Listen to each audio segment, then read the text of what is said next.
Hello guys, this is B K Mathur, a mathematics teacher.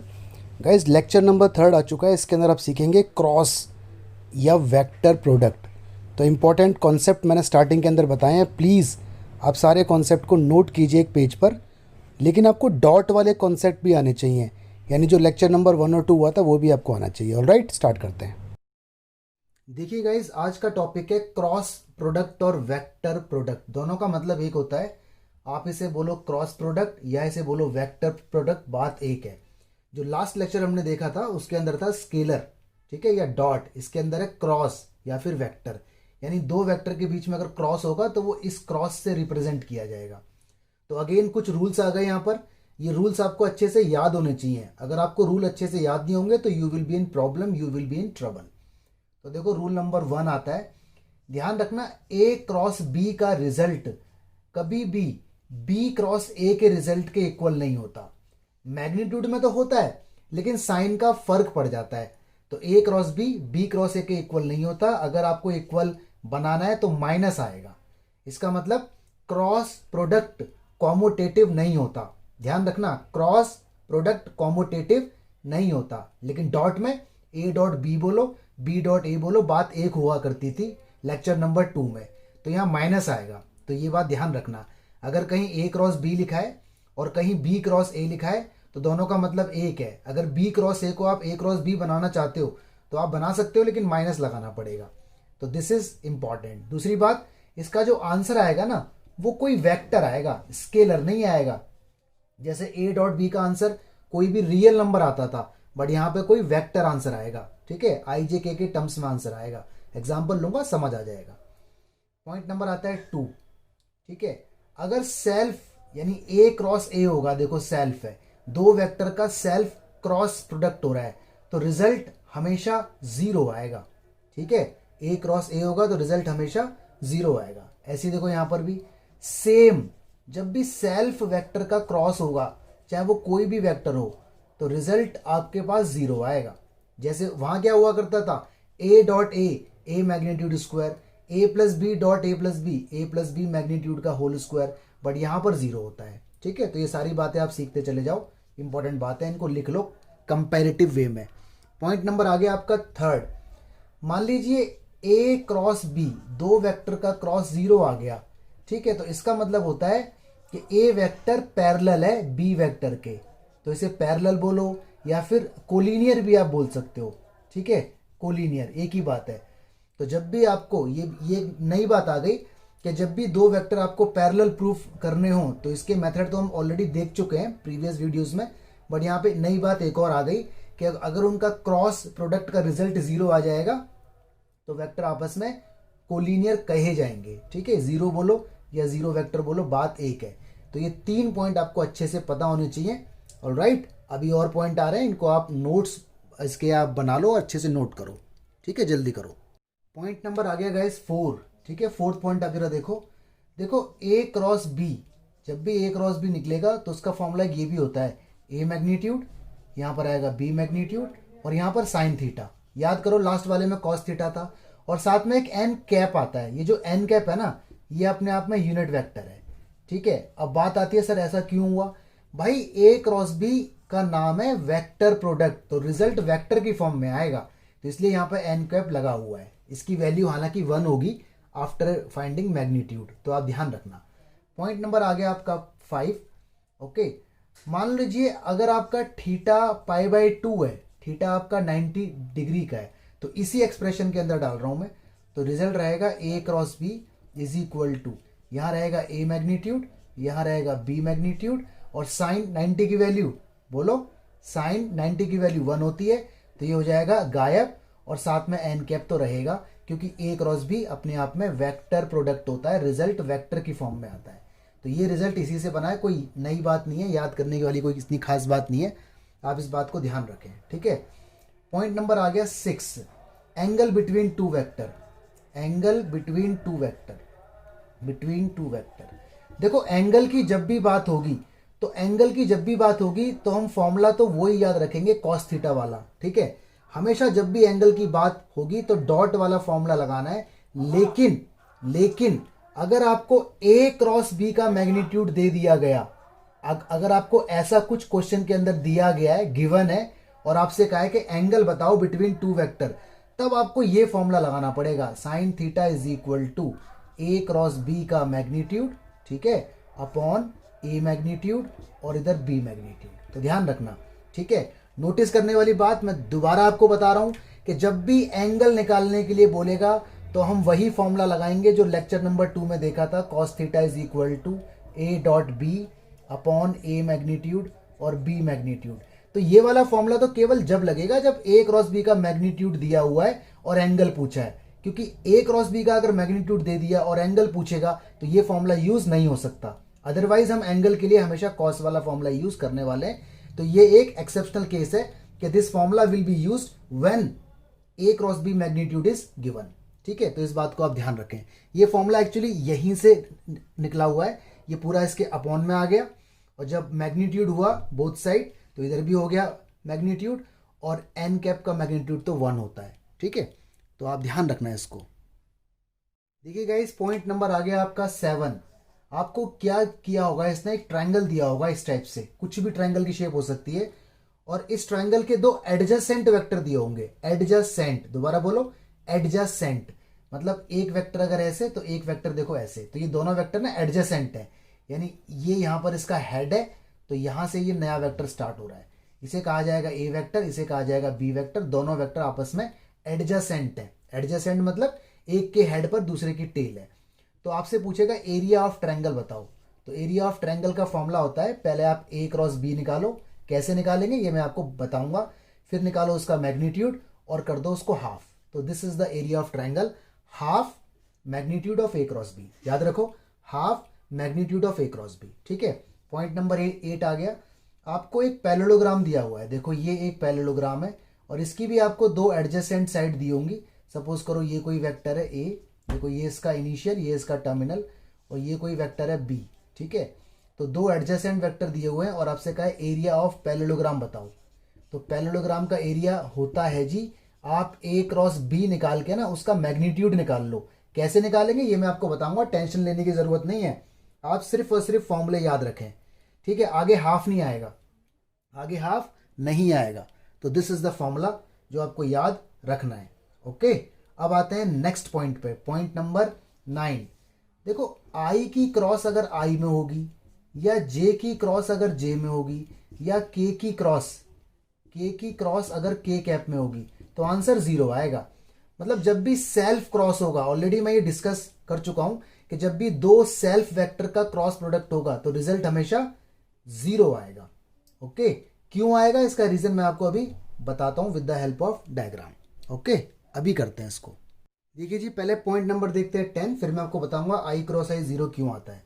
Point number 10 के अंदर आपको बनाना है एक सर्कल, ठीक है, और इसको इस तरह से ना मूव कराओ।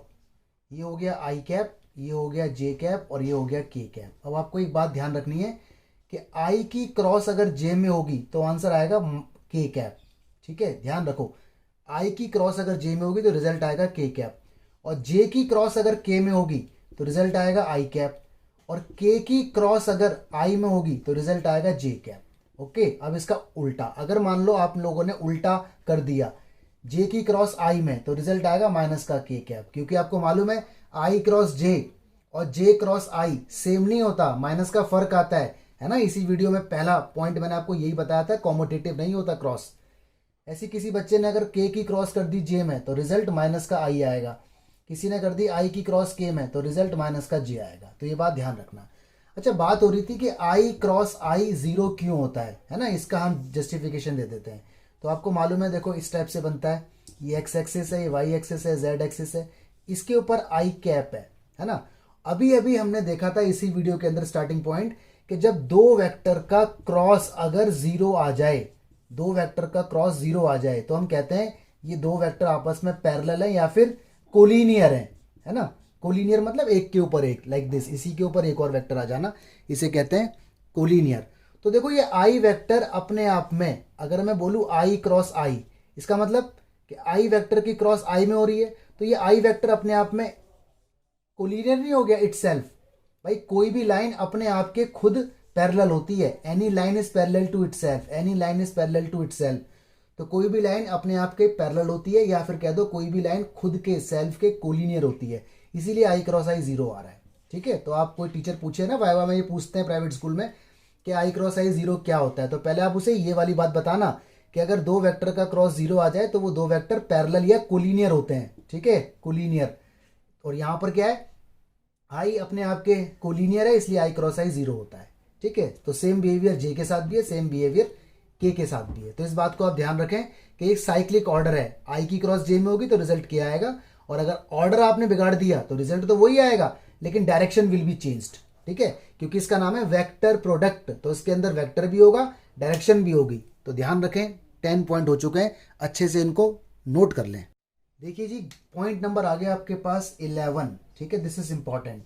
मान लो एक वेक्टर आपके पास है, इसका नाम है a1i b1j, ठीक है, और c1k, और एक वेक्टर b आपके पास है, इसका नाम है a2i b2j, ये 1 है, और c2k, and you need to find a cross b, आपको निकालना है a क्रॉस b। तो डॉट निकालना तो मैंने आपको बड़े प्यार से इसमें बताया था, याद करो डॉट कैसे निकालते थे, आई के कोफिशिएंट की मल्टीप्लाई आई में, जे की जे में, के की के में, क्योंकि आई डॉट आई तो 1 हो जाता था। बट यहाँ पर क्या है, यहाँ पर a क्रॉस b निकालना है, तो यहाँ पर आपको यूज करना पड़ेगा डिटर्मिनेंट का मेथड, जो मैट्रिक्स में आपने देखा था। यहाँ पे लगाओ आई जे के, और दूसरी रो में भर दो पहले वेक्टर के scalar component a1 b1 c1, और तीसरी रो में भर दो दूसरे वेक्टर के scalar component a2 b2 c2। इसके बाद ये एक्सपेंड हो जाएगा।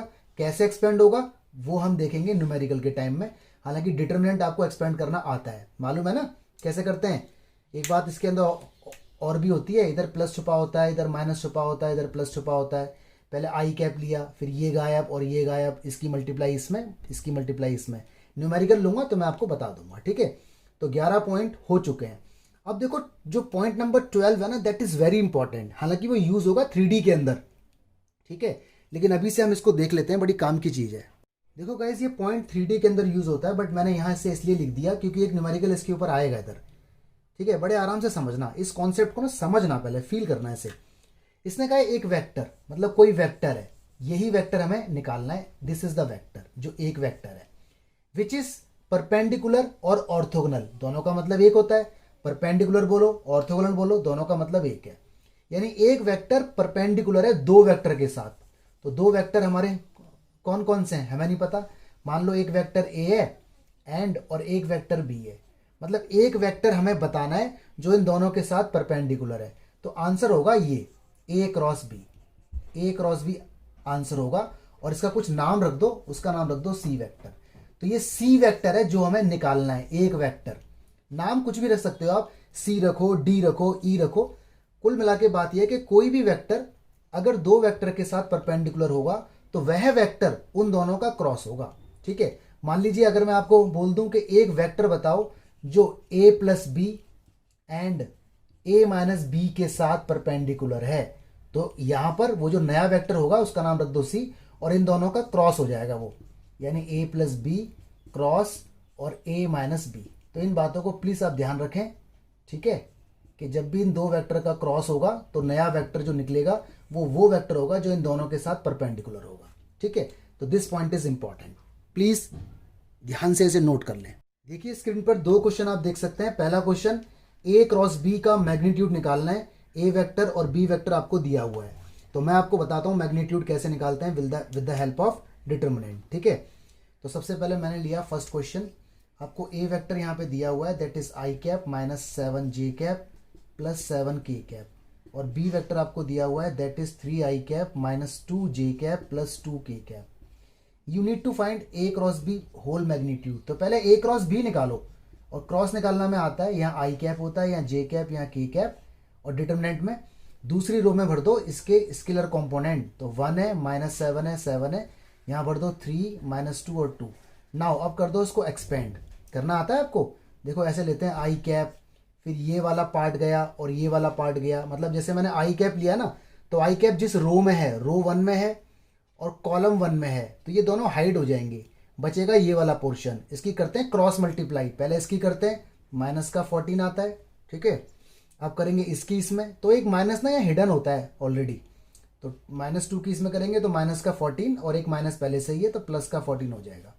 अब लेंगे माइनस का जे कैप। माइनस क्यों? क्योंकि यहाँ प्लस होता है, यहाँ माइनस होता है, यहाँ प्लस होता है। ये डिटर्मिनेंट में आप लोगों ने सीखा होगा, ठीक है। तो माइनस का जे लिया। अगेन जे है रो 1 के अंदर, तो रो 1 हटा लो और कॉलम 2 हटा लो, बचा 1 3 और 7 2। तो 1 3 7 2 को ओपन कर दो। पहले क्रॉस 1 2 की होगी, हमेशा पहले ऐसे करके होती है क्रॉस, फिर माइनस आता है, फिर होती है इस तरह से 21 आएगा। हमेशा पहले मल्टीप्लाई होती है डायगोनल की, माइनस आना ही आना है, फिर होती है नॉन डायगोनल की। अब आएगा प्लस का के कैप, ठीक है जी। तो ये गायब, अब की बार रो 1 गायब क्योंकि रो 1 के अंदर के है, और थर्ड कॉलम गायब, बचा 1 3 -7 -2। सॉल्व करो। पहले करेंगे इसकी डायगोनल की, तो माइनस का 2 आएगा, यहाँ माइनस आना ही आना है। अब होगी इसकी, तो माइनस का 21, ऑलरेडी माइनस है तो प्लस का 21 आ जाएगा। तो मेरा जो आंसर आएगा वो हो जाएगा, ये तो जीरो हो गया पूरा, और ये हो गया आपका कितना, 21 में से माइनस का 2 गया तो 19 जे हो गया, ठीक है, और ये 19 के हो गया। तो ये आ गया आपका ए क्रॉस बी, ओके। लेकिन हमें तो ए क्रॉस बी का मैग्नीट्यूड चाहिए, तो यहाँ पर मैं लिख देता हूँ, जरा सी जगह बच रही है।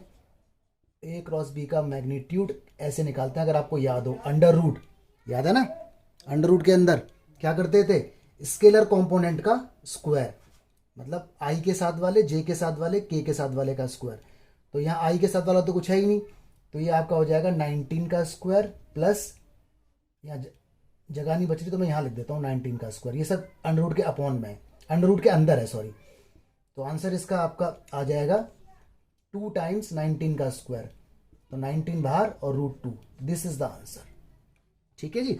तो इस तरह से आपको दो वेक्टर का क्रॉस निकालना आना चाहिए with the help of determinant. तो डिटर्मिनेंट वाला मेथड जब यूज होगा जब आपको दो वेक्टर दिए होंगे आईजेके की फॉर्म में, ओके। और देखते हैं न्यूमेरिकल। देखिए जी, क्वेश्चन नंबर 2 के बारे में मैं आपको ऑलरेडी पॉइंट बता चुका था।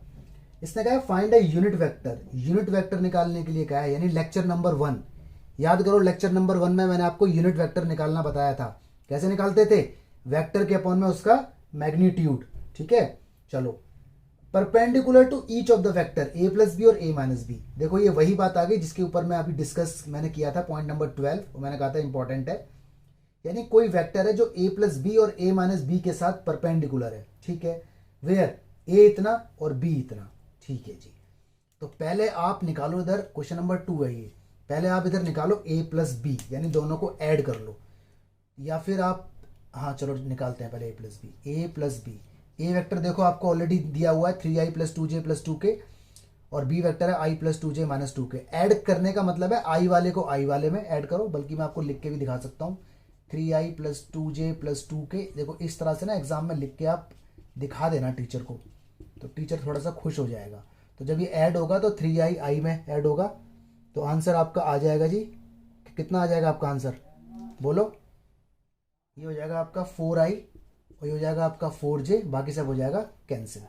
ऐसे ही आप निकालो a माइनस बी, ठीक है। a आपके पास कितना है, 3i + 2j + 2k माइनस, और j कितना है, i + 2j - 2k। जब ये माइनस अंदर जाएगा सारे साइन चेंज हो जाएंगे, तो प्लस माइनस के बाद आपका आ जाएगा ये 2i + का 4k, बाकी सब कैंसिल आउट हो गया, ठीक है। अब देखो इसने क्या कहा है, इसने कहा एक वेक्टर बताओ, एक वेक्टर बताओ, एक वेक्टर बताओ जो इसके और इसके साथ परपेंडिकुलर हो। तो आपको रूल मालूम है, लेट सी वेक्टर जो इन दोनों के साथ परपेंडिकुलर है, कैसे निकालते हैं, इन दोनों का क्रॉस कर दो, a + b cross a minus B, ठीक है ना, जो पॉइंट हमने अभी अभी देखा था। तो क्रॉस करना आपको आता ही है, कैसे करते हैं, डिटर्मिनेंट या आई कैप या जे कैप या के कैप, पहली रो दूसरी रो में भरते हैं a + b के स्केलर कंपोनेंट। तो ये रहे 4i और 4j, ठीक है, केस के अंदर नहीं है, तो 4 आएगा, 4 आएगा, के की जगह हो जाएगा आपका 0, राइट। और यहाँ पे आपका आ जाएगा 2 आ जाएगा, 0 आ जाएगा 4। इसको एक्सपेंड करने के बाद ना आपके पास जो सी वेक्टर आएगा, मैं लिख रहा हूँ डायरेक्ट, आप लोग खुद सॉल्व कर लेना, वो आएगा 16i - 16j और 8k, ऐसा कुछ आएगा सी वेक्टर, ठीक है। लेकिन इसने कहा है यूनिट वेक्टर बताओ, तो यूनिट वेक्टर आपको निकालना आता ही है, मैं यहाँ कर रहा हूँ उसको, ठीक है। ये यहाँ देखो जगह नहीं बच रही ना, तो यूनिट वेक्टर निकालना आपने सीखा था लेक्चर नंबर 1 में, सी कैप, वो क्या होता है, जो वेक्टर निकाल रहे हैं वो, और इसके अपॉन में मैग्नीट्यूड। तो वेक्टर तो यही रहेगा और अपॉन में इसके आ जाएगा मैग्नीट्यूड, ठीक है। तो इसका आंसर मैं डायरेक्ट अगर लिखूं या फिर मैं इसको रब कर देता हूं ताकि आपको अच्छे से बता पाऊं, ठीक है। इतना आप पहले नोट करो, बाकी मैं इसको रब कर रहा हूं अभी। तो देखिए जी, यूनिट वेक्टर का formula C cap is equal to vector upon magnitude. Vector मेरा कितना है 16i माइनस 16j और माइनस का 8k, अपॉन में आएगा इसका मैग्नीट्यूड। मैग्नीट्यूड आपको निकालना आता ही होगा, आई के जे के और के कोफिशिएंट का स्क्वायर। तो 16 का स्क्वायर 256 प्लस में फिर अगेन 256 प्लस में 64, ठीक है। ये आ गया 16i cap 16j cap minus का 8k कैप, और ये हो गया रूट का 576। और 576 का अंडर रूट से जब बाहर निकलता है तो प्लस माइनस में आपको निकालना होता है ये, ठीक है। तो ये आपका निकल के आएगा कितना, ये आ गया 16i माइनस का 16j माइनस का 8k और नीचे आ गया प्लस माइनस 24। अब कर देना इसे सेपरेट सबके अपॉन में अलग अलग, तो यू विल गेट रिजल्ट। एक बात और है, जब ये अलग अलग होगा ना तो देखो कुछ इस टाइप से लिखना पड़ेगा आपको, प्लस माइनस, तो यहाँ पे आएगा ऐसे प्लस माइनस 16 के अपॉन में 24 आएगा, तो जितना कट सकता है उतना काट लो, 3/2 आई कैप ऐसा आएगा। प्लस माइनस जब यहाँ आएगा इसके साथ जे के साथ, तो ये माइनस है और यहाँ प्लस माइनस है, तो ये माइनस प्लस हो जाएगा। इसका बड़ा ध्यान रखना है, इसको भी कर दो कट 2/3 जे। और प्लस माइनस जब यहाँ आएगा, यहाँ माइनस ऑलरेडी है तो ये माइनस प्लस हो जाएगा, और जब ये 8 कट होगा 24 से तो रिजल्ट विल बी 1/3 के कैप। तो इस तरह से यहाँ डायरेक्शन का भी ध्यान रखा जाएगा, ठीक है। डायरेक्शन का ध्यान क्यों रखा जाएगा प्लस माइनस का, ये पहले तो नहीं होता था क्योंकि हम पढ़ रहे हैं वेक्टर प्रोडक्ट, और वेक्टर के अंदर क्रॉस होता है और क्रॉस के अंदर डायरेक्शन होती है क्योंकि रिजल्ट वेक्टर फॉर्म में आता है, ठीक है। तो क्वेश्चन नंबर 2 था ये। देखिए जी, क्वेश्चन नंबर 3 आ गया, कई बार एग्जाम के अंदर आ चुका है। इसने कहा if a unit vector A, अच्छा ए कोई यूनिट वेक्टर है, मतलब इसका मैग्नीट्यूड 1 है। भाई जब किसी के आगे लिख दिया जाता है यूनिट वेक्टर तो उसका मैग्नीट्यूड 1 होता है। Makes angle π/3 with I, π/4 with J, and acute angle theta with K. Angle भी दे दिए गए। एंगल की जब भी बात होगी तो हम कॉस थीटा वाला फॉर्मूला ही लगाएंगे, ठीक है। स्केलर प्रोडक्ट वाला साइन थीटा वाला फॉर्मूला एंगल का नहीं लगाएंगे। साइन थीटा वाला जब लगाएंगे जब a क्रॉस b का मैग्नीट्यूड दिया हो, अदरवाइज हम कॉस थीटा वाला लगाएंगे। इसने कहा थीटा बताओ और कंपोनेंट ऑफ वेक्टर बताओ। तो क्वेश्चन नंबर 3 आपके सामने है जी। तो लेट कर लेते हैं, वेक्टर तो हमें मालूम ही नहीं है क्या है, तो ये मान लेते हैं AI plus BJ plus CK। इसमें ABC इसके कॉम्पोनेंट हो गए, ये तो वेक्टर हो गया। अब जानकारी इसने दी है कि A यूनिट वेक्टर है, तो इसका मतलब इसका मैग्नीट्यूड 1 होगा, और मैग्नीट्यूड वेक्टर का निकालना आपको आता ही है। स्केलर कंपोनेंट को स्क्वायर करके अंडर रूट में रख दो, स्क्वायरिंग कर दो बोथ साइड। तो जब स्क्वायरिंग बोथ साइड हो जाएगी तो ये आपके पास एक एक्सप्रेशन आ गया, ये फर्स्ट है और ये सेकंड है, ठीक है। अब बात हो रही है एंगल की, एंगल बिटवीन, ठीक है, बिटवीन ए एंड आई। ए और आई के बीच का एंगल ना वो कितना है, π/3 आपको दिया हुआ है। तो देखो एंगल की जब भी बात होगी, जब भी एंगल की बात होगी तो फॉर्मूला हमेशा कॉस थीटा वाला लगाना है, साइन थीटा वाला नहीं लगाना। साइन थीटा वाला जब लगाते हैं जब a क्रॉस b का होल मैग्नीट्यूड दिया हो। मैं बार बार इस बात को बोल रहा हूं ताकि आप स्ट्रांग हो जाओ, कंफ्यूज ना हो। तो एंगल का फॉर्मूला होता है जी हमारा क्या, cos theta is equal to a dot b, लेकिन b की जगह i आएगा क्योंकि दो चीजों के बीच का एंगल याद करो कॉस थीटा, वो होता था a dot b upon a magnitude और b मैग्नीट्यूड। तो यहाँ पे एक वेक्टर तो देखो a है ना भाई, दो चीजें तो चाहिए होती हैं। एक वेक्टर देखो a है, ये तो पहला वेक्टर हो गया, और दूसरा वेक्टर आई कैप है, तो इसको नाम रखा जाएगा बी वेक्टर का। यानी इन दोनों के बीच का एंगल निकालना है, तो ये ए है और ये बी है, कंफ्यूज मत हो जाना, ठीक है ना। तो इसलिए ए की जगह तो ए ही और बी का रोल प्ले कर रहा है आई, और नीचे आता है ए का मैग्नीट्यूड और यहाँ आता है बी का मैग्नीट्यूड। बी की जगह तो मैं आई लिखूंगा, ठीक है, ध्यान रखना। कॉस थीटा, थीटा की वैल्यू कितनी है, π/3, पुट कर दो इसमें। ए वेक्टर कितना है, ये रहा ए I plus B J plus C के, प्रॉपर तरीके से काम करो, डॉट आई ऐसी रहेगा। ए का मैग्नीट्यूड 1 है, रीजन लिखा हुआ है देखो, ए का मैग्नीट्यूड 1 है, और आई का मैग्नीट्यूड तो 1 ही होता है, रीजन, अरे आई क्या है, यूनिट वेक्टर, आई कैप जे कैप के कैप यूनिट वेक्टर है और इनका मैग्नीट्यूड हमेशा 1 होता है। कॉस π/3 की वैल्यू 1/2 हो गई, ठीक है। आई की डॉट आई में होगी तो 1 बन जाएगा, आप लोगों ने ऑलरेडी ये पढ़ा हुआ है कि आई की डॉट आई में होगी तो 1 बन जाता है। तो बचेगा क्या, ए। आई की डॉट जे में होगी तो 0, आई की डॉट के में होगी तो 0। ये सब लेक्चर नंबर 2 के अंदर मैंने बता रखा है आपको क्यों, ठीक है। रीजन आई हैव जस्टिफाइड तो आपको पता होना चाहिए। अपॉन में 1 है, लिखने की जरूरत नहीं है। लो जी, पहला कंपोनेंट तो आ गया, पहला कंपोनेंट निकल के आ गया, ठीक है। इसी तरह से अब आगे मैं इसको रब कर रहा हूं इतना पोर्शन, ठीक है। तो आप ध्यान रखना लॉजिक। देखो जी, आगे इसने कहा है angle between pi by 4 with J, मतलब जो एंगल है ना ए और जे का, वो कितना है, पाई बाय 4 है। तो भाई angle between A and J cap वो कितना है, पाई बाय 4 है। तो बात वही फिर दोबारा हो गई use, cos theta is equal to A vector dot दूसरा कौन है, जे। अब की बार एंगल निकल रहा है ए और जे के बीच में, तो ये बात आपको दोबारा से लिखनी पड़ेगी। यहाँ आएगा ए का मैग्नीट्यूड, यहाँ आएगा जे का मैग्नीट्यूड। कॉस थीटा की वैल्यू पाई बाय 4 हो गई। ए वेक्टर कितना है, ए I plus B J plus C के, ठीक है। डॉट में कौन है, जे कैप। अपॉन में ए का मैग्नीट्यूड तो 1 है, ऑलरेडी दिया हुआ है, और जे का मैग्नीट्यूड तो 1 होता ही है, आई जे के अपने आप में यूनिट वेक्टर है। तो नीचे 1 इंटू 1 लिख दो, 1 इंटू 1 तो 1 ही होता है। कॉस 45 की वैल्यू 1 अपॉन रूट 2। जे की डॉट आई में होगी 0, जे की के में होगी 0, जे की जे में होगी 1, बी। ये आ गया जी आपका स्केलर कंपोनेंट दूसरा वाला, देखो बी आ गया, ठीक है। ए और बी आ चुका है। आगे देखते हैं थर्ड कंडीशन, मैं इसको रब कर रहा हूँ। देखिए नेक्स्ट बात इसने कही है, A makes angle acute angle है, अक्यूट मतलब less than 90 degree, theta with के कैप, मतलब एंगल बिटवीन ए एंड के। तो यहाँ लिखूंगा मैं के, वो कितना है, वो थीटा है, मतलब हमें नहीं मालूम, एक्चुअली यही हमें निकालना है। तो फॉर्मूला बार बार वही यूज होने वाला है, कॉस थीटा। यहाँ आएगा ए वेक्टर डॉट के कैप, अपॉन में आएगा ए का मैग्नीट्यूड, और यहाँ आएगा बी का मैग्नीट्यूड। देखो रूल अगर याद नहीं होंगे ना तो क्वेश्चन हिलेगा नहीं आपसे, पहले बता रहा हूँ मैं आपको। कॉस थीटा ही रहने वाला है। ए वेक्टर कितना है, ए I plus B J plus C के, ठीक है। डॉट में कौन है, के।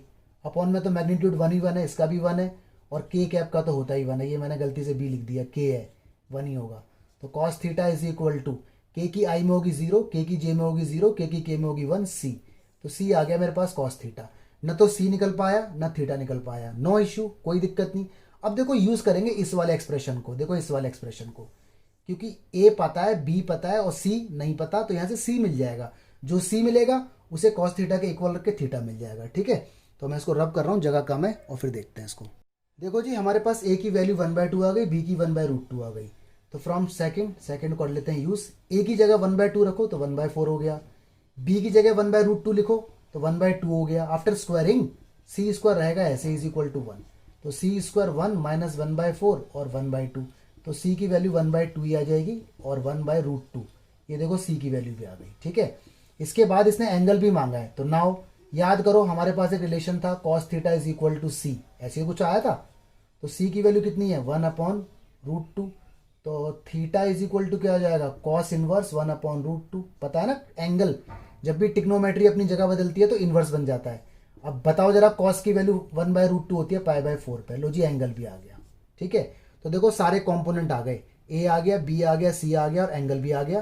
तो आपको एंड में ना यहाँ पे लिखना है, ठीक है, ऐसे लिखना है, here A vector is equal to A I plus B J plus C K, यानी 1/2 आई प्लस 1/√2 जे प्लस 1/√2 के कैप, और थीटा जो है वो पाई/4 है। दिस इज द आंसर, ठीक है। बल्कि अच्छे से लिखना है कि A vector is this and angle between A and K cap is पाई/4, ऐसे लिखना बल्कि आप, ठीक है। तो दिस इज इंपॉर्टेंट वन। देखिए 2 क्वेश्चन स्क्रीन पर है, question number 4, question number 5। Question number 4 देखते हैं पहले। क्वेश्चन नंबर 4 में बहुत ईजी है, इसने कहा प्रूफ कर दो something is equal to something. तो क्वेश्चन नंबर 4 देखो, इसने हमें दिया हुआ है ए माइनस बी, 2 वेक्टर है, क्रॉस इसका इसने दिया हुआ है ए प्लस बी, और इसने ये लेफ्ट हैंड साइड मैंने एक्चुअली ले ली इधर, और इसका आंसर मुझे लेके आना है 2 ए क्रॉस बी, ठीक है। ए की क्रॉस ए में होगी तो ए क्रॉस ए आएगा, ए की क्रॉस बी में होगी तो ए क्रॉस बी आएगा, ठीक है। बस बहुत से बच्चे यहाँ पे ना मिस्टेक कर देते हैं, उनको याद है ना कि ए डॉट ए मैग्नीट्यूड स्क्वायर, लेकिन ए क्रॉस ए मैग्नीट्यूड स्क्वायर नहीं होता। तो याद रखना ऐसे, ये गलती जाने अनजाने में हो जाती है। बी की ए में होगी तो आएगा बी क्रॉस ए, और बी की बी में होगी तो आएगा बी क्रॉस बी, ठीक है, यहाँ माइनस आएगा, ओके। देखो ए क्रॉस ए 0 होता है, याद करो मैंने आपसे बोला हुआ है कि जब भी सेल्फ की क्रॉस होगी तो रिजल्ट 0। ये देखो बी क्रॉस बी 0 होगा, ठीक है। तो ए क्रॉस बी को ऐसे रहने दो, keep in bracket, B cross A को आप चाहते हो ए क्रॉस बी बन जाए अकॉर्डिंग टू रिक्वायरमेंट। हमारी रिक्वायरमेंट देखो आंसर में यही लेके आना है, तो मैंने बी क्रॉस ए को ए क्रॉस बी बना दिया, लेकिन आगे माइनस लगाना पड़ेगा, तो ये प्लस हो गया। क्यों प्लस हो गया यार, एक ऑलरेडी माइनस है, और आप बी क्रॉस ए को ए क्रॉस बी बनाओगे तो माइनस एक और लगाओगे तो प्लस। अब देखो ये दोनों ब्रैकेट सेम हो गए, तो इसका मतलब 2 टाइम्स ए क्रॉस बी। इस तरह से क्वेश्चन नंबर 4 सॉल्व हो गया। तो 1 मार्क्स में ये क्वेश्चन आ सकता है, एमसीक्यू में भी आ सकता है, ध्यान रखना, ठीक है।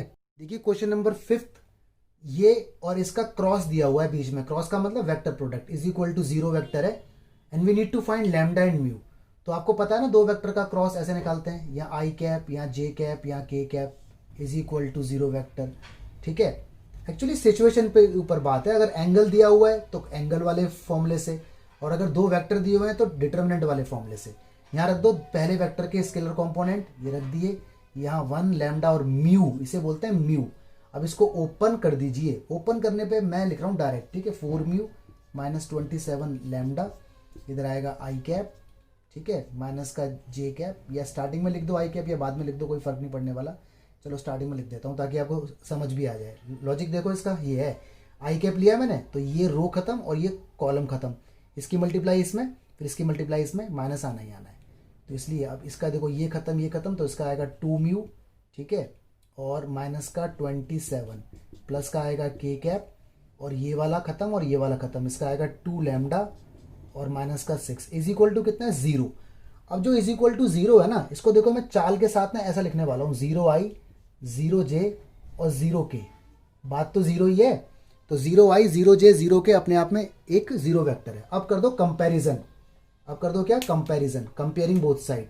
तो देखो इस पोर्शन को कंपेयर मत करना क्योंकि इसमें लैम्डा भी है और म्यू भी है, तो कुछ निकल नहीं पाएगा यहाँ से।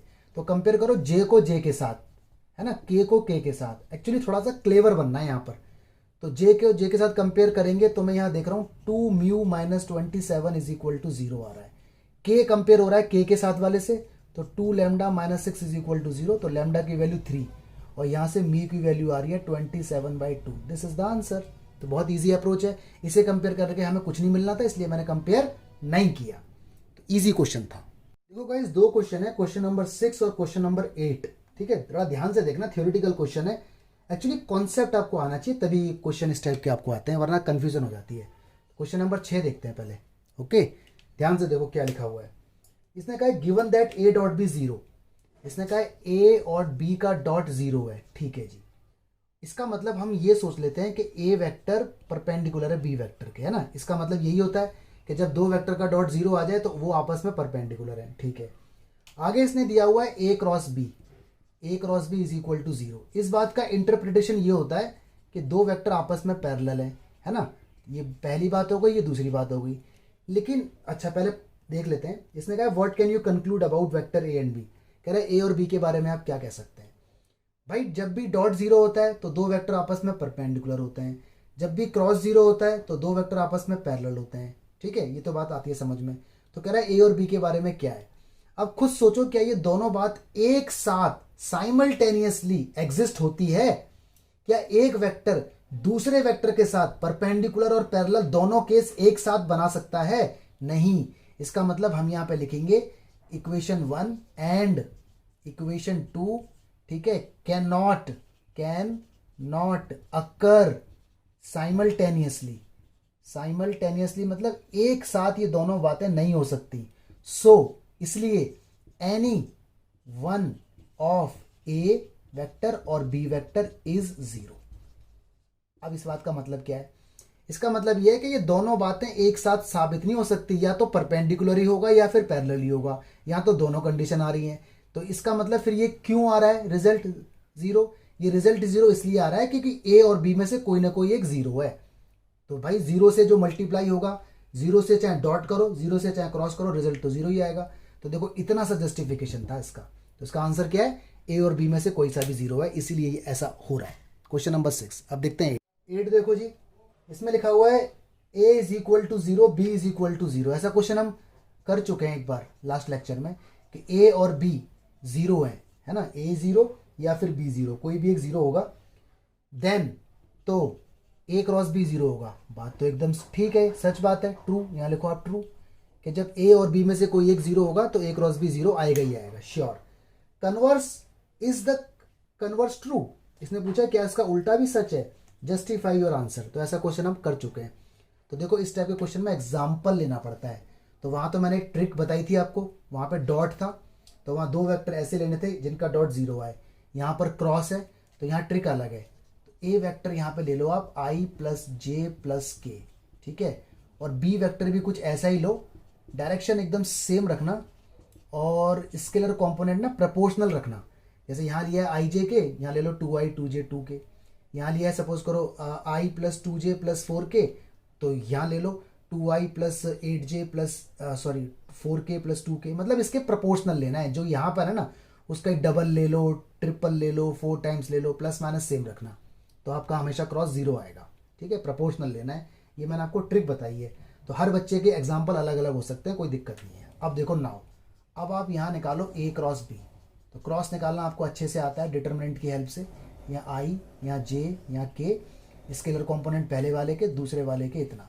जब आप इसे खोलोगे ना, देखो आई कैप ये गया और ये गया, तो आंसर आएगा क्या 0। तो ये 0 वेक्टर बन जाएगा इसे आफ्टर ओपनिंग, है ना। तो यहाँ पे क्या साफ हुआ, यहाँ पे ये साफ हो गया कि a क्रॉस b 0 आ गया, है ना। इसके बाद देखो जस्टिफिकेशन, बट, यहाँ लिखो बट। अब निकालो a का मैग्नीट्यूड, तो मैग्नीट्यूड आएगा इसका स्केलर कंपोनेंट का स्क्वायर 3 आएगा, है ना। 1 का स्क्वायर 1 का स्क्वायर 1 का स्क्वायर विच इज़ नॉट 0। फिर निकालो b का मैग्नीट्यूड, वो कितना आएगा 2 का स्क्वायर 2 का स्क्वायर 2 का स्क्वायर 12 आएगा, which is not is equal to 0। तो हैंस प्रूफ हो गया। क्या प्रूफ हो गया, यहाँ पर लिख देना, ऐसे मत छोड़ के आना, पूरा स्टेटमेंट लिखना। क्या लिखना कि यही सेम टू सेम क्वेश्चन को ही लिख दो कि इफ a और b is equal to 0 then a cross b will be 0, it is always true but converse is not true. देखो हमने अभी जस्टिफाई किया है कि a क्रॉस b 0 आ गया है, लेकिन a और b 0 नहीं है। इस तरह से ये क्वेश्चन करना था आपको। क्वेश्चन नंबर देखो गाइस 7, थोड़ा सा अपने आप में अजीब क्वेश्चन है। इसने वेक्टर ए बी सी दिए हुए हैं। ए देखो आपको साफ साफ इसके ऊपर दिख रहा है स्क्रीन पर, a1i a2j a3k, B vector भी दिया है, सी भी दिया है। इसने कहा शो करो। थोड़ा सा मैं इसमें ना आपको हिंट देके बस जाऊंगा। क्वेश्चन नंबर 7, ठीक है, इसने कहा शो कर दो a क्रॉस b का रिजल्ट b प्लस सी के साथ, या a क्रॉस b अलग कर लो और a क्रॉस सी अलग कर लो, उसके बाद ऐड कर लो, यानी ये इसके इक्वल आना चाहिए। This we need to prove. तो बहुत ईजी है, ज़्यादा कुछ दिमाग लगाने की ज़रूरत नहीं है। पहले आप ले लो लेफ्ट हैंड साइड, ठीक है, वो क्या है a क्रॉस b प्लस सी। जरा मतलब समझना इसका, ये एक वेक्टर है, ये अपने आप में एक वेक्टर बन गया आफ्टर एडिशन। क्रॉस निकालना आपको आता है i j k, ठीक है। यहाँ क्या लिखोगे, थोड़ा बड़ा लिख देता हूँ क्योंकि स्पेस चाहिए मेरे को।